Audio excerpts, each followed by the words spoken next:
Hello, সবাই কেমন আছো? আশা করছি যে যেখানে আছো সবাই ভালো আছো। আমিও বেশ ভালো আছি।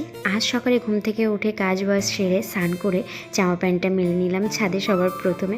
এরপর ঝটপট করে নিচে গিয়ে খেয়ে নিলাম একটু জল।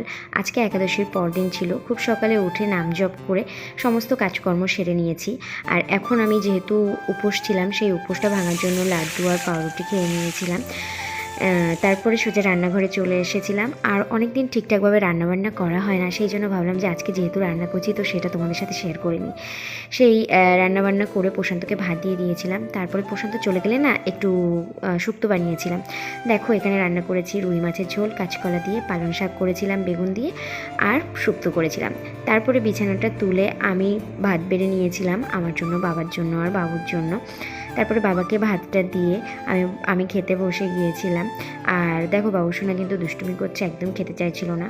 সে চিপস নিয়ে ঘুরোঘুরি করবে, তোমরা একটু পরেই দেখতে পাবে। তো বাবাকে কিন্তু সবথেকে বড় মাছটা দিয়েছিলাম। শরীরটা ভালো না থাকায় না কয়েকদিন ভালোভাবে রান্না করতে পারিনি। খেতে বসে আমি তো বুঝতে পারছিলাম না প্রথমে কি দিয়ে খেতে হয়, শাক না শুক্তো।